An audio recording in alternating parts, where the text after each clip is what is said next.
It's 1935 in Moscow, and things are looking grim. Stalin's purges are on the horizon. People are starting to disappear. In the midst of a cold world getting colder, there's this one party where everything briefly comes into bloom. The lions, yes, the lions lay down with the lambs. The flowers come out of the snow. A ruthless field marshal dances with a prima ballerina. A baby bear gets drunk and vomits on a general. And a writer goes home from that party to sketch out a feverish description of what he just witnessed, turning it into an opulent ball that Satan throws for the damned. That writer was Mikhail Bulgakov. And that book was the Master and Margarita. Many of the guests at that party Bulgakov attended would not survive the next 4 years. They didn't know it yet, but that party was a funeral, a goodbye to the Russia that could have been. It was also a funeral for a relationship, for this party was thrown for the Russians by the American embassy to commemorate a friendship that would soon be in tatters. So let's put this party into historical context. The previous decade in Russia had been tremendously optimistic. Radical art movements presented bold visions for a new society. America formally recognized the USSR in 1933. The American embassy was established at Spaso House, an opulent mansion with an ominous history. 15 years prior to the Americans moving into it, the lord of the house was murdered by his own son right in the main ballroom, foreshadowing the fates of the many doomed partygoers who would walk through that same room in 1935. Nevertheless, when the American delegation arrived, the atmosphere was one of excitement. Ideas and champagne flowed freely between the Americans and their Russian friends. Intellectuals, dignitaries, writers, ballerinas, and artists stopped by often for deep conversations, drunken toasts, and steamy liaisons. By the way, I could have done a whole other talk about the kinky sex happening at this place during this time period, but we're out of scope, so sorry.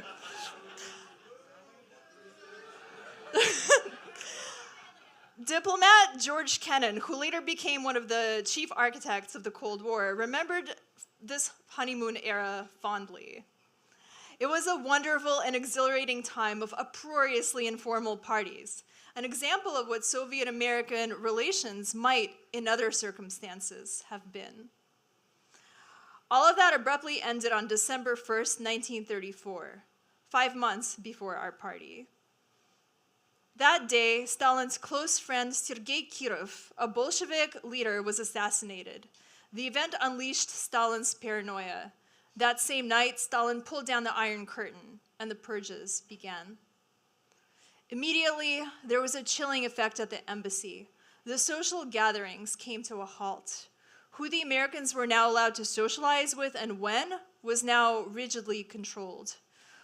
Horrifyingly, the American diplomats watched their Russian friends start disappearing. Spaso House became a quiet, lonely place. The arrest and exiling of innocent human beings in all quarters of the Soviet Union continues apace, wrote William Bullitt in desperation. He was our ambassador to Russia at the time. I can, of course, do nothing to save anyone. It is extraordinarily difficult to preserve a sweet and loving exterior under the circumstances. But maintaining that kind of facade was, in fact, his whole job.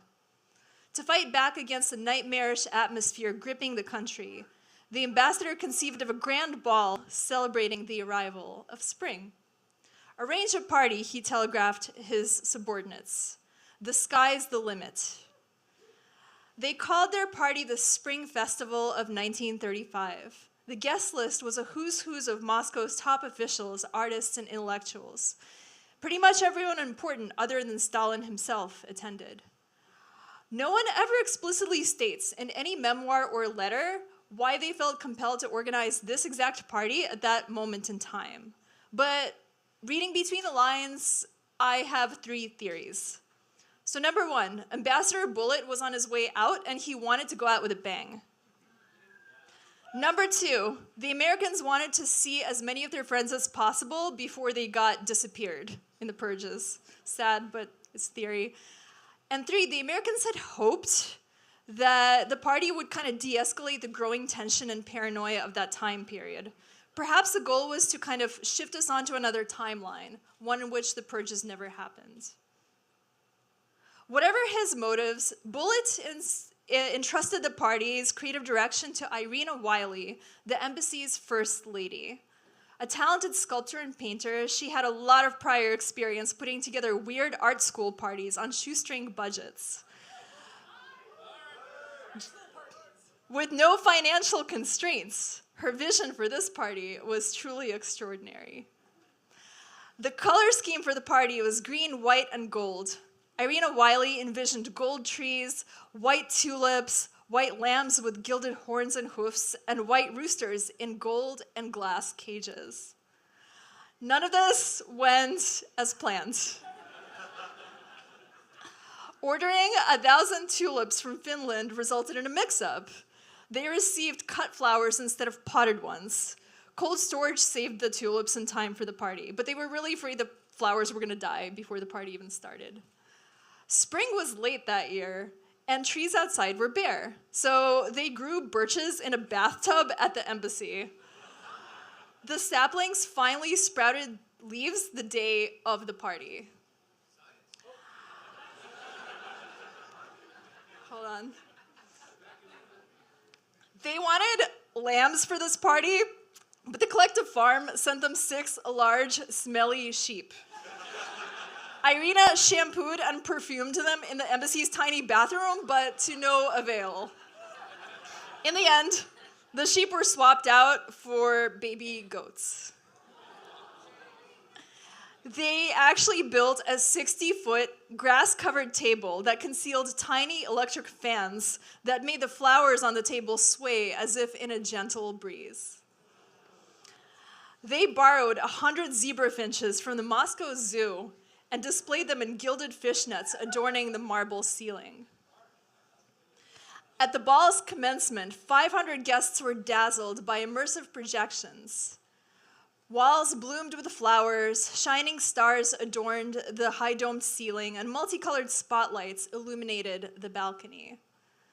The projections were designed by Alexander Tyrov, a brilliant theater director known for his spectacular Cubism-inspired style. The party's entertainment included a full orchestra, a jazz band, accordion players, and sword dancers. But the main attraction was the animals. One of the first guests to arrive, Ivy Litvinova, scooped up one of the baby goats. She was still cradling it in her arms when the party ended at sunrise.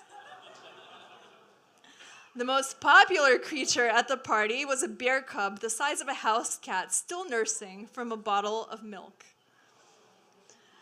Jokester Karl Radek, a Bolshevik theoretician, replaced the bear's milk bottle with champagne.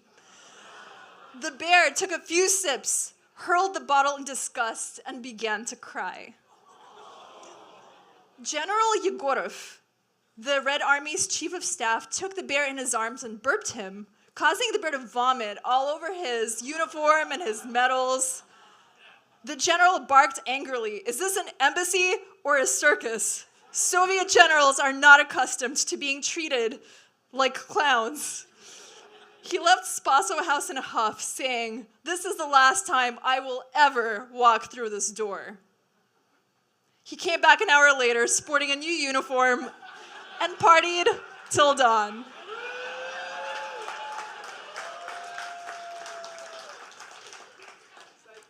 The last partygoers dissipated at 10 a.m. The party ended with Stalin's favorite ballerina, Olga Lepshinskaya, and a military strategist named Mikhail Tukhachensky, also known as the Red Napoleon, performing a wild Georgian folk dance together. Once the party concluded, diplomat Charlie Thayer downed a bottle of champagne and began cleaning up. However, in his drunken and tired state, he forgot to lock the aviary door after catching all the birds. This resulted in 100 zebra finches flying all over Spasso House and shitting all over all the furniture. Charlie attempted to catch the birds, but gave up, instead shooing them out of the windows with a broom. He wrote in his memoirs, "I knew that the zoo director wasn't going to enjoy losing his zebra finches, but I also knew that he had a lot more of them than I had prospects for other jobs."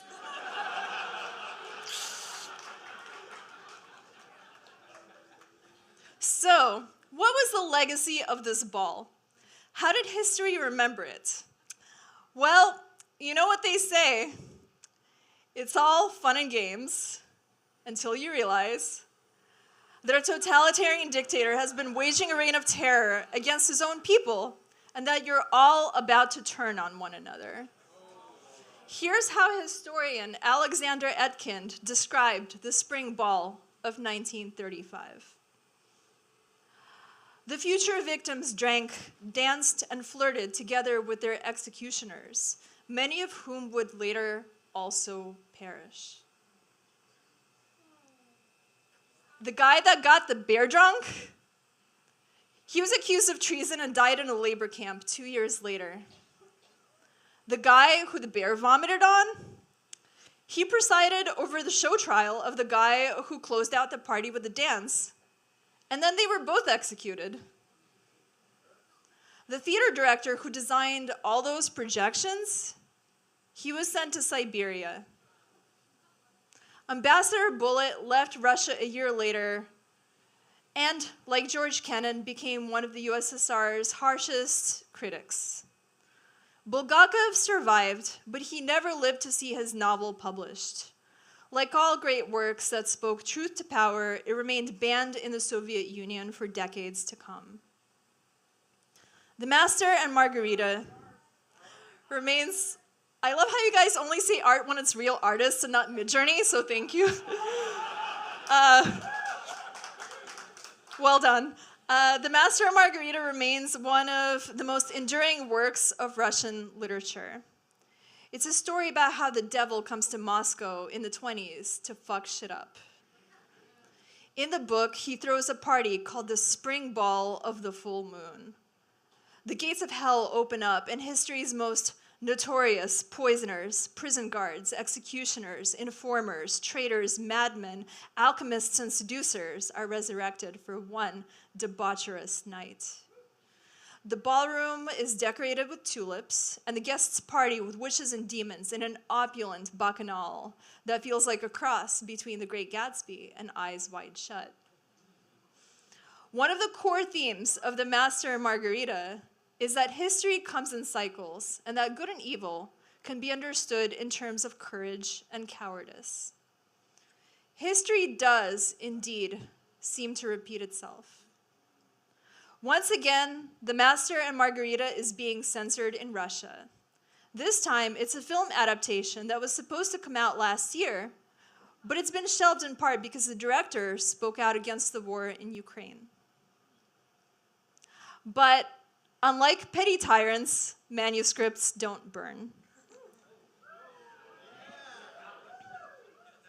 With that, I'd like to propose a toast to all the art that's still under lock and key, and all the artists who turn the darkness that they witness into enduring works of art. Thank you.